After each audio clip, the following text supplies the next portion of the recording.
Frontal. This week, New York Senator Kirsten Gillibrand became the latest Democrat to enter the presidential race. And if you ask me, her announcement video is pretty inspiring.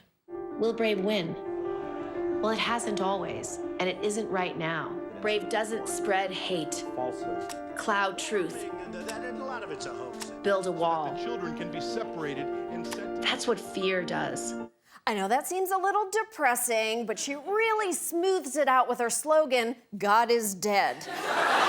Of course, Gillibrand is just one contender in a field that includes 14 officially declared candidates, 2 exploratory committees, and 1, Jesus Christ, just make up your fucking mind already. Now, if you're having trouble keeping track of everyone in this Guess Who game of candidates, don't worry, we are here to break it down for you. Are you ready? Let's go. Former Congressman Beto O'Rourke is best known for almost defeating Ted Cruz in the race for Senate, raising more than $6 million in the first day of his campaign, and running down the batteries in your mom's vibrator. He may not have a lot of solid policy proposals, but he is on the cover of Vanity Fair saying, I want to be in it, man. I'm just born to be in it. To which every woman who's ever run for office said, quote, fuck you.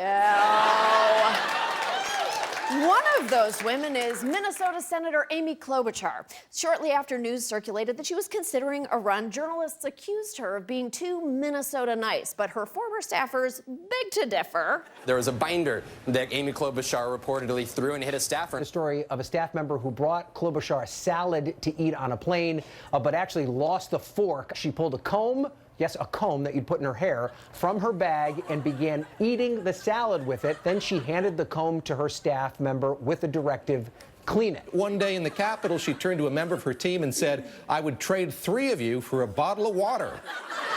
All of that is bad, but somehow the last one made me like her more. Although everyone knows the only food you can eat with a comb is spaghetti. Now, speaking of people who don't know how to use a comb, Bernie Sanders is back! If you're somehow not familiar with him, just type his name online and a man will scream at you about Hillary Clinton. It's fun reliving 2016 for all eternity.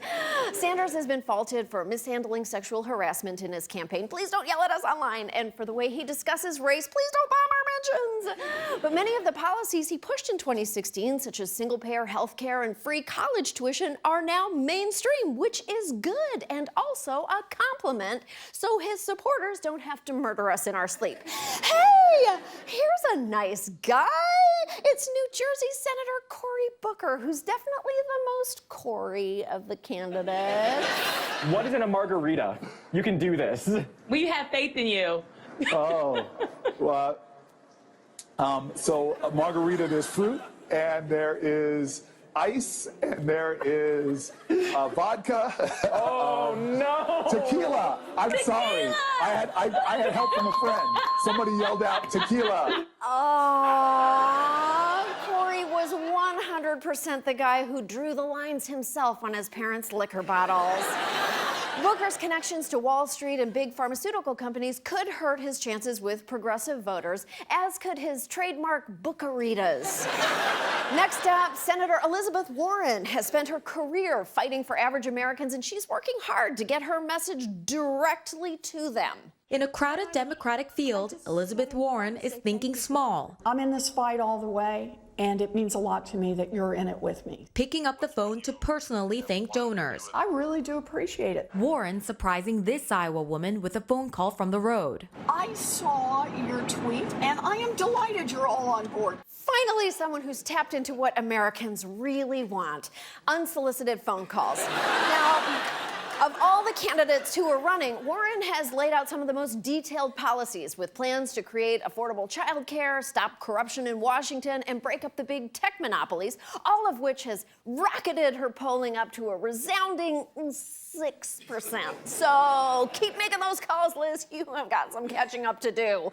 Kamala Harris is also hoping to make the leap from the Senate to the White House. The former California Attorney General has impressed Democrats with her interrogation skills in Senate hearings. That sounds great. What could possibly hold her back? For Senator Kamala Harris, she is facing questions about her heritage. Her mother is Indian, her father is Jamaican, but the senator says that she will always identify as a black woman. What do you say to the people questioning the legitimacy of your blackness?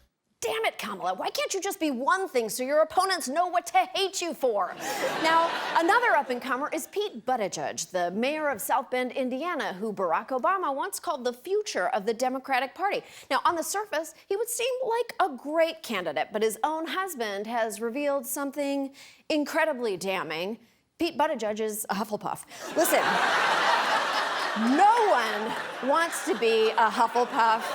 People who sign up and get Hufflepuff try to make the best of it. They talk about how loyal and inclusive Hufflepuffs are, and I do hope that the Daily Beast quotes me on this tomorrow. All Hufflepuffs are narcs. Uh-oh, that sound means we're almost out of time. Let's go to the lightning round. Former HUD Secretary Julian Castro, he has a twin brother, so we can finally have that White House-themed remake of The Parent Trap we've all been longing for. Jay Inslee, the governor of Washington, is the only candidate making climate change his top priority, so our only hope for the survival of humanity is a presidential victory for Jay Inslee. We are super fucked. Former Colorado Governor John Hickenlooper, a centrist Democrat with killer guitar chops. You can hear more on his album, Is That What I Call Music? If former Congressman John Delaney looks familiar, no, he doesn't. No one has ever seen him anywhere. But with his business experience and a face that says, well, I guess my son doesn't want to play catch with me, he could wrap up the coveted divorced dads demographic. And then there's Tulsi Gabbard. Nope. Next, Marianne Williamson, self-help author, friend of Oprah, and self-proclaimed bitch for God. So finally, the Democrats will get the evangelical vote back. Next, Wayne Messam, a candidate we're probably not making up, but really, who knows? Most networks haven't even added him to their list of candidates. Come on, guys, throw his photo in there. If nothing else, it would make both rows even. Finally, businessman Andrew Yang. He's worried about robots taking everyone's jobs, and unfortunately for him, the alt-right loves him. I guess they're concerned about being replaced by robot racists, but lucky for them, that technology is still in its earliest stages. There you have it! 16 candidates, 15 will lose. Well, one, let's be honest, will also probably lose and we'll be stuck with this toilet monster for another 4 years. So tonight, I am announcing that I too am running far away because this campaign is already exhausting and it makes me want to hide in a hole. We'll be right back.